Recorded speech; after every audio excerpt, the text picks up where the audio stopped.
রেফারির চুরি ধরে যেভাবে বোঝালেন মিশরের কোচ, মেসি আসলো শান্ত করার জন্য কিন্তু মেসিকেই মারতে গেল, এরপরে রেফারি এসে বাঁচালো মেসিকে। যেভাবে আর্জেন্টিনাকে বিশ্বকাপে বাঁচিয়ে রাখলো রেফারি, তাই জানবো এই ভিডিওতে। প্রিয় দর্শক, বিশ্বকাপের কোয়ার্টার ফাইনালে ওঠার লড়াইয়ে মিশর ও আর্জেন্টিনা মুখোমুখি মাঠে নেমেছিল।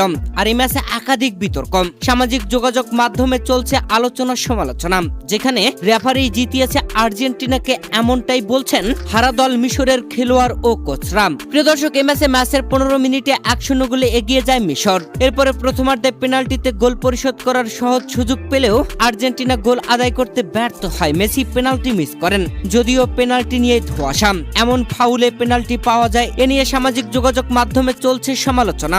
বিশ্ব চ্যাম্পিয়ন আর্জেন্টিনাকে এই ম্যাচে চেপে ধরেছিল মিশর, যেখানে প্রথমার্ধে গোলশূন্য থাকে আর্জেন্টিনা। 1-0 পিছিয়ে থাকা আর্জেন্টিনা দ্বিতীয়ার্ধে মাঠে নেমে ম্যাচের 58তম মিনিটে আরো একটি গোল হজম করেন। তবে এই গোল করবার আগে বলটি যেভাবে নিয়ে এসেছিল মিশরের খেলোয়াড়রা, ভিআর চেকে রেফারি ফাউল ধরে সেই গোলটা বাতিল ঘোষণা করেন। এরপরে যেন উত্তপ্ত হয়ে ওঠে মিশরের ডাগআউট। রেফারির বিরুদ্ধে একাধিক কথা বলতে থাকে তারা। তবে ম্যাচের 66তম মিনিটে আবারও গোল পায়, 2-0 এগিয়ে যায় মিশর। আর্জেন্টিনা যেন খেলা থেকে খেয়ে হারিয়ে ফেলে নিজেদের। তবে এরপর অবিশ্বাস্য কামব্যাকে চমকে দিয়েছে আর্জেন্টিনা, যেখানে মাত্র 13 মিনিটেই পরপর 3টি গোল করে মিশরকে কাঁদিয়ে বিশ্বকাপ থেকে বিদায় করে কোয়ার্টার ফাইনালে জায়গা করে নিয়েছে লিওনেল মেসিরা।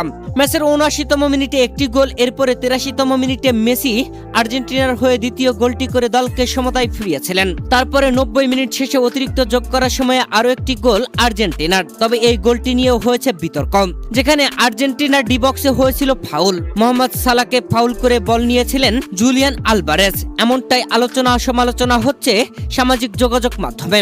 যেখানে অতিরিক্ত যোগ করা মিনিটের দ্বিতীয় মিনিটে জুলিয়ান আলভারেজ মোহাম্মদ সালাহর কাছ থেকে বল কেড়ে নিয়ে লং পাস করেন লাউতারো মার্তিনেজের কাছে, আর লাউতারো মার্তিনেজ গিয়ে ক্রস করেন বল, আর সেখান থেকে হেড করে গোল আদায় করে নিয়ে আর্জেন্টিনাকে 3-2 ব্যবধানে এগিয়ে নেন এনজো ফার্নান্দেজ। এরপরে মাঠে ঘটে যায় বিতর্কিত কাণ্ড। পেনাল্টির দাবি করে মিশর, তবে রেফারি ভিআর চেকও দেননি। একবার টিভি রিপ্লে দেখানো হয়, এরপরে গোল বৈধ ঘোষণা করে রেফারি। খেলা চলতে থাকে, তবে মিশরের ডাগ আউট ছিল উত্তপ্ত।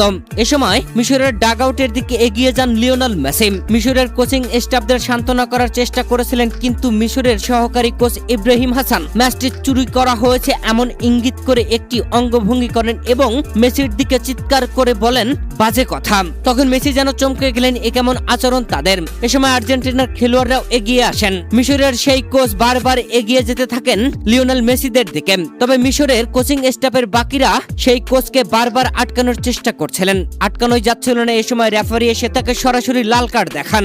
শেষ পর্যন্ত আর্জেন্টিনা এই ম্যাচে 3-2 গোলের ব্যবধানে জয় তুলে নিয়ে বিশ্বকাপের কোয়ার্টার ফাইনালে জায়গা করে নিয়েছে। তবে সামাজিক যোগাযোগ মাধ্যমে আলোচনা সমালোচনার ঝড় উঠেছে। মেসিদেরকে জয় এনে দিয়েছে রেফারি, এমনটাই বলছেন আর্জেন্টিনাকে পছন্দ না করা সাপোর্টাররা। প্রিয় দর্শক, যদিও দেখা গেছে এই ম্যাচে রেফারির বেশিরভাগই সিদ্ধান্ত আর্জেন্টিনার পক্ষে ছিল, মিশরের বিপক্ষে ছিল। রেফারি যে আর্জেন্টিনাকে ম্যাচটি জিতিয়েছে এ নিয়ে প্রতিবাদ করেছেন মিশরের প্রধান কোচ। 2 হাত ক্রস করে বারবার তিনি প্রতিবাদ জানিয়েছেন।